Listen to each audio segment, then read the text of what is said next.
Quero falar com você nesse vídeo sobre a quantidade de matéria. Quantidade de matéria é o número de mols que eu tenho de uma substância. Quando eu calculo a massa molar de uma substância, aquela é a massa da substância, o pacote da substância, que equivale a 1 mol da substância. Quando eu tenho uma massa maior da substância, então eu devo me perguntar quantos pacotes cabem naquele pacotão. Então, o número de mols é o número de pacotes. Cada mol é um pacote.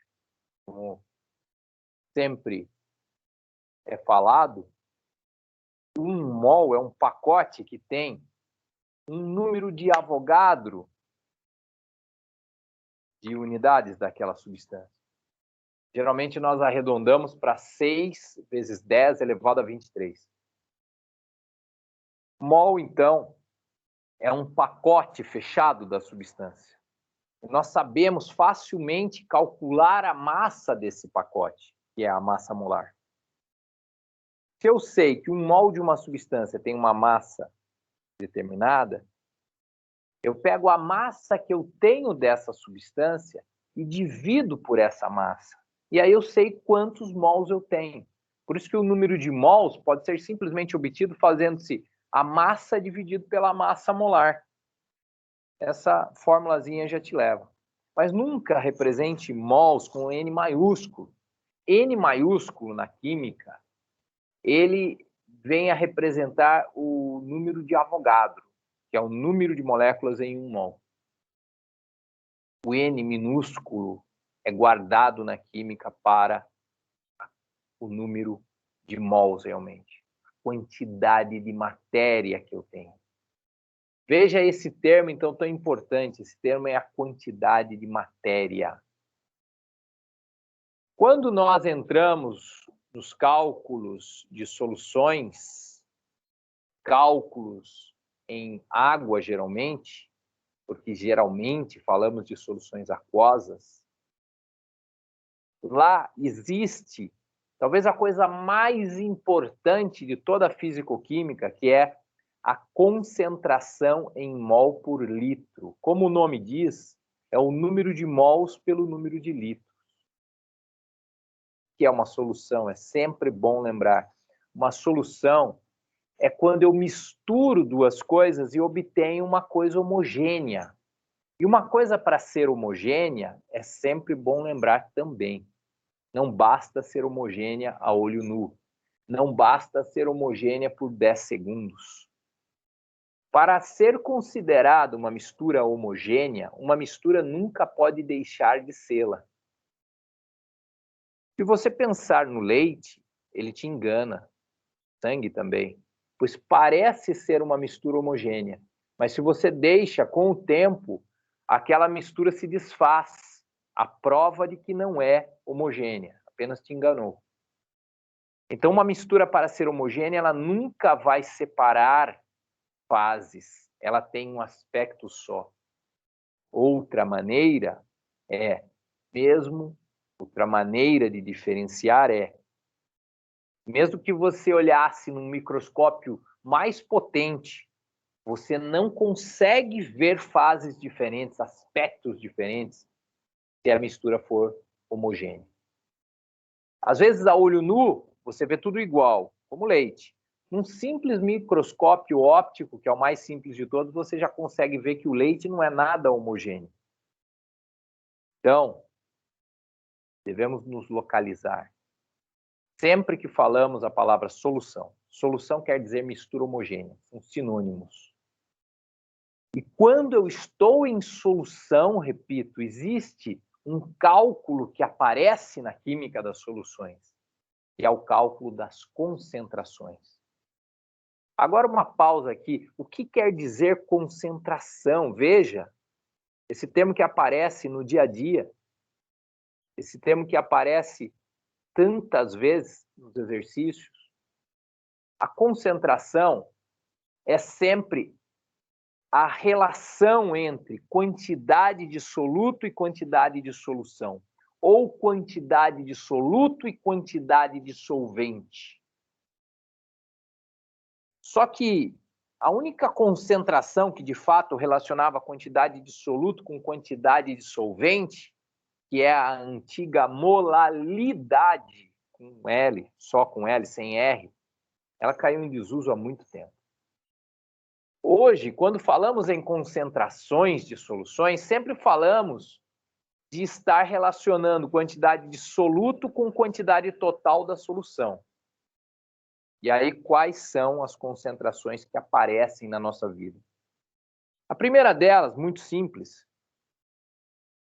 é a concentração comum. Como é que se obtém ela? Você pega a massa de soluto que está dissolvida e divide pelo volume total da solução, em litros. Muito bem. Essa concentração comum é designada por uma letra C maiúscula.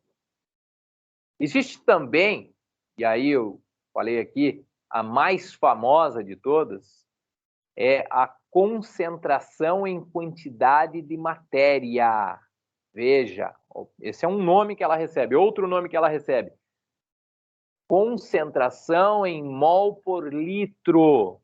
Agora, um nome antigo que ela recebia que não deve ser usado, que em termos de vestibulares, segunda fase, o cara perde ponto.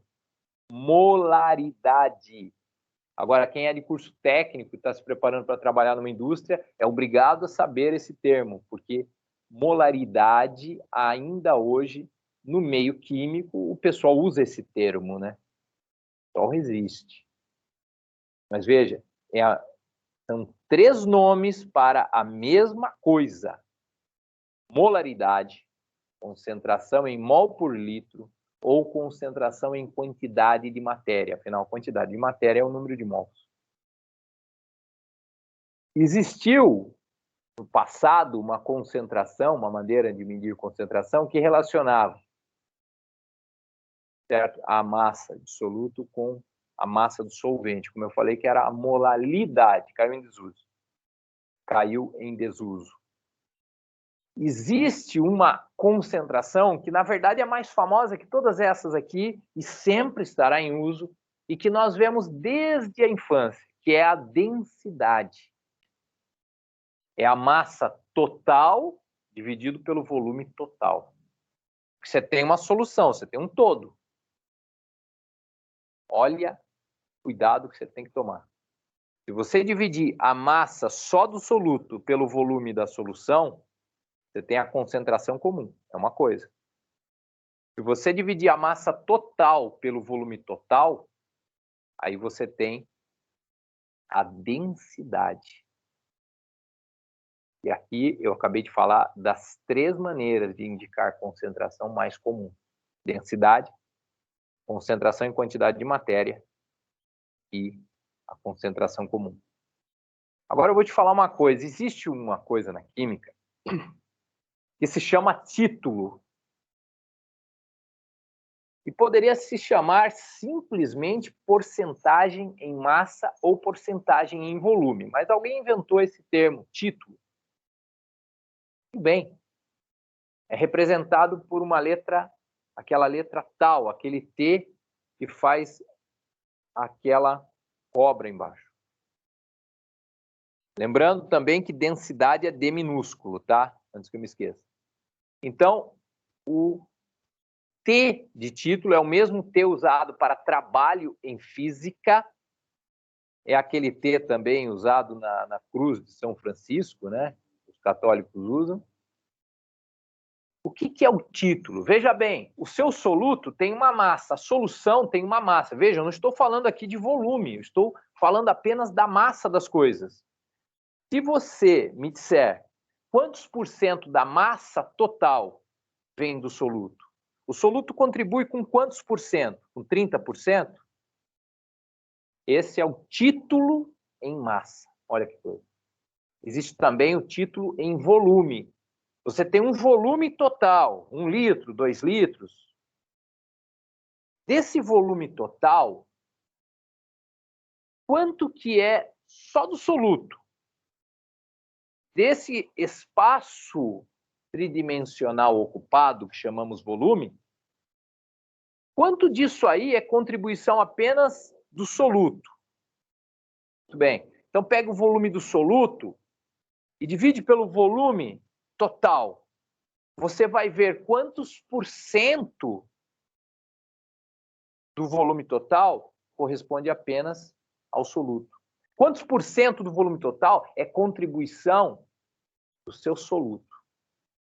Aí você vai ter o título em volume. Então, em outras palavras, o que é título em massa? É a porcentagem da massa total que corresponde ao soluto. É a porcentagem da massa total que é contribuição unicamente do soluto. O que é título em volume? É a porcentagem do volume total que corresponde ao soluto. É o quanto o soluto contribui para o volume total. Esse é o título em volume.